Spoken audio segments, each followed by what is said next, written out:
Assalamualaikum warahmatullahi wabarakatuh. Ketemu lagi dengan saya, Bambang Pamungkas, dalam BP20 Bicara. Setelah kemarin BP20 Bicara rilis di podcast dan ternyata responnya luar biasa, maka banyak masukan yang ditujukan kepada acara BP20 Bicara. Di antaranya adalah mereka ingin BP20 Bicara dibuat dalam versi YouTube. Karena alasannya mereka kangen dengan muka saya.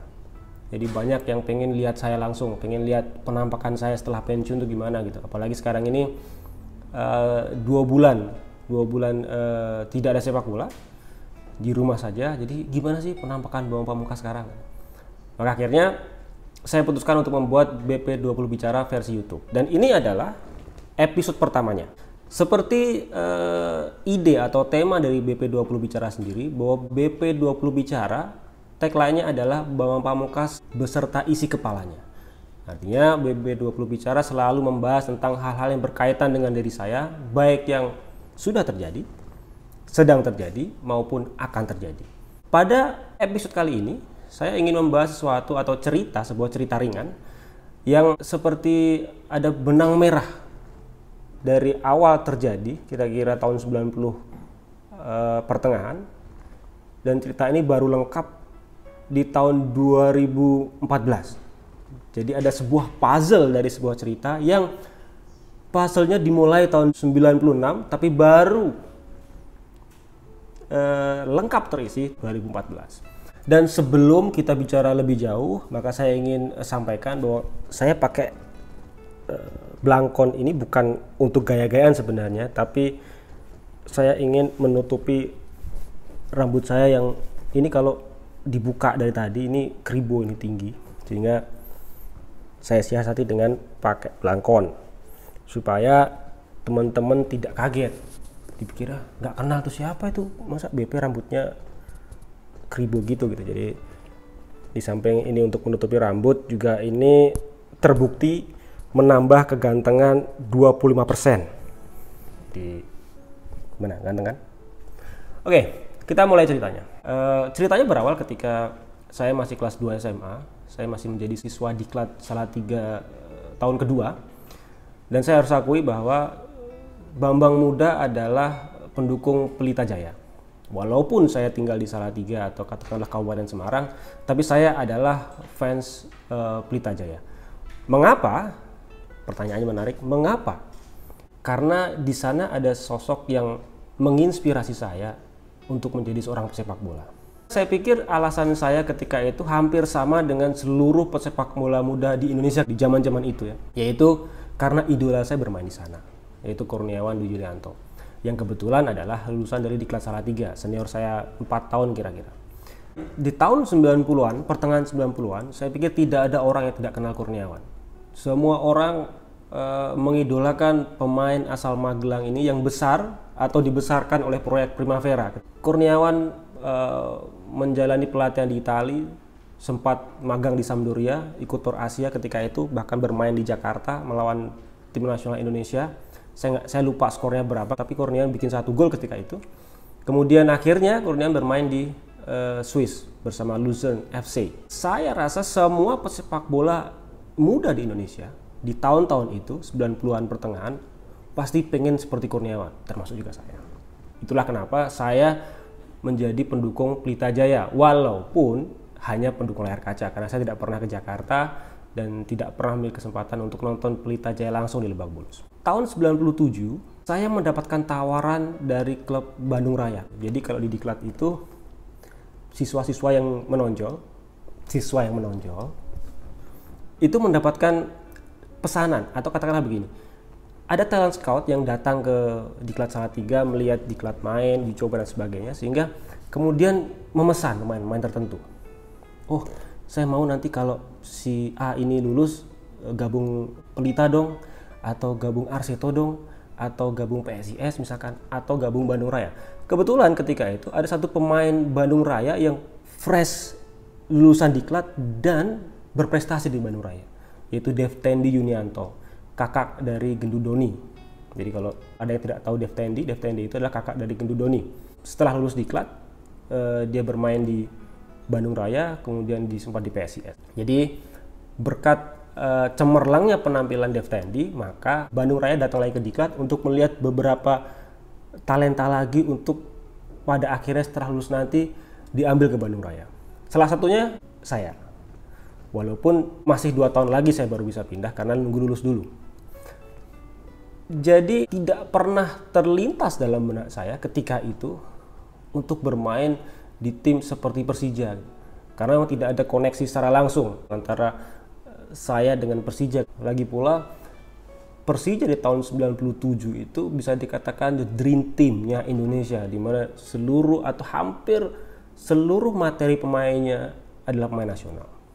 Mungkin kalau ada beberapa yang teman-teman yang ingat, di sana ada Widodo Cahyono Putro, ada Nur Alim, ada Luciano Leandro, Anang Ma'ruf, kemudian ada Olinga Atangana, kemudian ada Mbeng Jen, Kai Rivo, dan masih banyak lagi. Jadi di striker ketika itu mereka ada Miro Baldo Bento, kemudian ada Joko Susilo, kemudian ada Rocky Putirai dan Widodo Cahyono Putro. Jadi 4 striker Persija ketika itu tahun 97 itulah semuanya pemain nasional. Jadi saya tidak pernah kepikiran untuk bisa bermain di Persija. Ketika lulus, saya tidak jadi bergabung ke Bandung Raya karena setahun kemudian, tahun 97 akhir kalau tidak salah, Bandung Raya bubar. Karena terjadi krisis ekonomi di Indonesia, sehingga banyak klub yang akhirnya bubar. Di antaranya adalah Arseto Solo dan Bandung Raya. Jadi saya muda adalah pendukung Pelita Jaya. Saya hampir bermain di Bandung Raya, tapi dua-duanya gagal karena bermain di Pelita juga tidak mungkin, karena Pelita ketika itu jugalah sebagai tim yang dipenuhi oleh banyak bintang, terutama pemain-pemain dari Primavera, hampir semuanya ke Pelita, sehingga kemungkinan sangat kecil untuk saya bisa tampil di sana. Menariknya adalah, ini saya bilang tadi, puzzle tahun 97 ini baru lengkap tahun 2014. Mengapa saya katakan baru lengkap tahun 2014? Karena tanpa disangka dan tanpa dinyana, tahun 2014 saya bermain untuk Pelita Bandung Raya.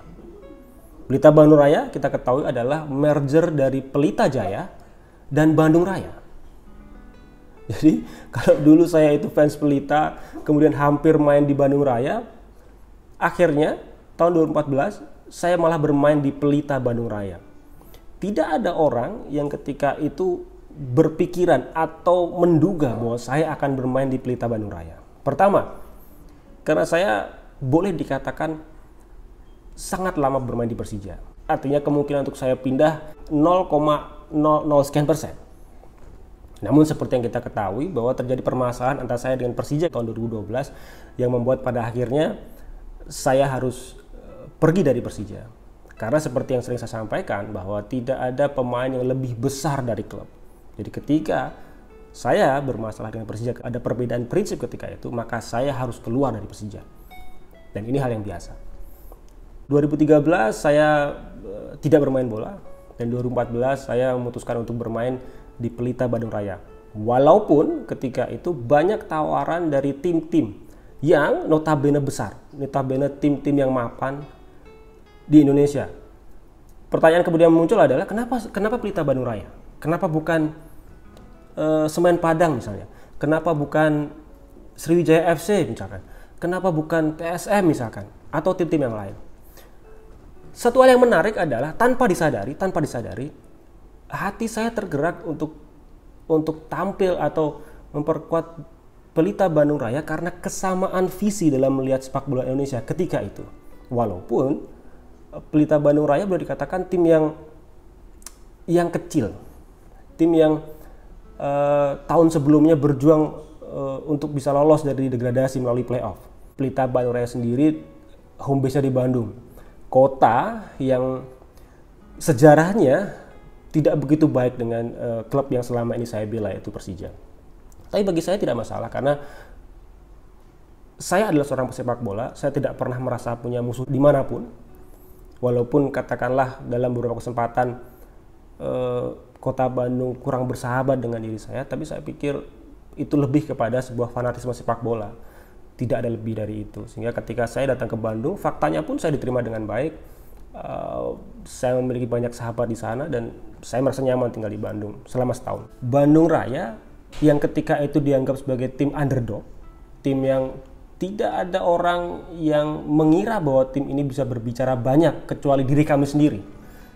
Jadi banyak orang tidak percaya bahwa tim ini akan memberi warna pada sepak bola Indonesia ketika itu, tapi tidak dengan kami. Setiap hari kami berlatih, bermain dengan keyakinan penuh bahwa kami bisa melakukan sesuatu. Kami bisa berbicara dan kami bisa membuktikan kepada tim-tim lain yang lebih besar bahwa kita adalah tim yang baik.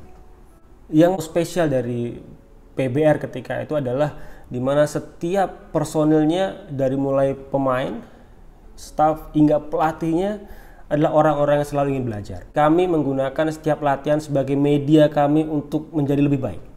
Kita menjadikan pertandingan sebagai ujian bagi kami untuk menapak setingkat lebih tinggi lagi, untuk buat level kami naik setingkat lagi. Itulah membuat Bandung Raya tidak pernah takut untuk bermain dengan siapapun, walaupun kita selalu menjadi tim underdog. Dan ini menjadi keuntungan buat kami, karena tidak ada orang yang terlalu, katakanlah dalam tanda kutip, terlalu serius ketika berhadapan dengan kami. Ketika itu tidak ada yang mengira bahwa PBR akan mampu lolos ke 8 besar. Bahkan ketika itu kita mengandaskan atau memupus harapan dari Persija Jakarta yang akhirnya gagal lolos ke 8 besar. Tim ini bahkan di 8 besar kami lolos lagi ke semifinal dan akhirnya kami kalah di semifinal melawan Persipura Jayapura ketika itu. Apa yang ingin saya sampaikan adalah Tuhan selalu memiliki jalannya sendiri untuk mengabulkan apa yang kita cita-citakan. Kalau teman-teman membaca buku saya atau mengunjungi website saya, maka di sana ada sebuah banner yang bertuliskan jangan pernah berhenti bermimpi. Karena bisa jadi suatu saat nanti mimpi kalian akan menjadi kenyataan. Ini yang terjadi dengan diri saya. Ketika tahun 97 saya adalah fans Pelita Jaya, kemudian saya hampir bermain untuk Bandung Raya. Tapi 17 tahun kemudian Tuhan menakdirkan saya untuk bermain di Pelita Bandung Raya. Tim merger dari Pelita Jaya dan Bandung Raya. Dan saya merasa selama setahun saya bermain di Pelita Bandung Raya, saya belajar banyak. Saya mendapatkan sebuah pengalaman yang sangat berharga. Tidak hanya dari sisi sebagai pesepak bola, namun juga dari sisi pribadi sebagai manusia. Bahwa ternyata walaupun katakanlah Bandung itu tidak begitu bersahabat dengan saya dan Persija sebelumnya, tapi toh nyatanya sepak bola itu dimainkan untuk menjalin persahabatan. Jadi ketika saya bermain sebagai pemain Persija, oke, katakanlah Publik Bandung tidak begitu menerima saya dengan baik. Tapi ketika saya bermain sebagai pemain Pelita Bandung Raya dalam tanda kutip membela nama Bandung, maka saya diterima dengan baik-baik saja. Artinya terlepas dari segala rivalitas yang terjadi, sepak bola dimainkan untuk menjalin persahabatan. Dan itu saya buktikan. Saya nyaman tinggal di Bandung, saya merasa bahagia, dan bahkan dalam beberapa titik saya merasa kangen dengan kota Bandung, dengan segala hal yang ada di sana. Nah, ini yang saya maksud, bahwa jangan pernah berhenti untuk mengejar mimpi kalian, siapapun kalian, dan apapun kemampuan kalian. Karena dengan kemauan, dengan kerja keras, maka kita tidak pernah tahu suatu saat nanti mungkin Tuhan akan memberikan jalan yang lain, tidak sekarang, tapi mungkin suatu saat nanti untuk mencapai apa yang kalian cita-citakan. Itu terjadi pada diri saya. Apa yang ingin saya sampaikan dari cerita tadi adalah bagi teman-teman sekalian di luar sana yang saat ini sedang berusaha untuk mencapai mimpi-mimpinya dan mungkin saat ini tengah mengalami situasi yang tidak mudah, merasa frustasi, merasa ingin menyerah. No, jangan menyerah. Karena kita tidak pernah tahu. Seperti di cerita saya tadi, kisah tahun 97, puzzle-nya baru lengkap tahun 2014. 17 tahun kemudian. Jadi kita tidak akan pernah tahu apa yang terjadi di masa yang akan datang. Jadi tetaplah untuk berusaha, tetaplah untuk bekerja keras, tetaplah untuk memelihara optimisme itu, hingga pada akhirnya nanti Tuhan akan memberikan jalan kepada kalian untuk mencapai mimpi kalian. Jadi tetap berusaha, tetap menjadi pribadi yang positif, dan semoga cita-cita kalian semuanya tercapai. Ini yang saya sampaikan di episode pertama BP20 Bicara versi YouTube. Sampai jumpa lagi di episode berikutnya. Saya Bambang Pamungkas. Tetap semangat dan sukses selalu.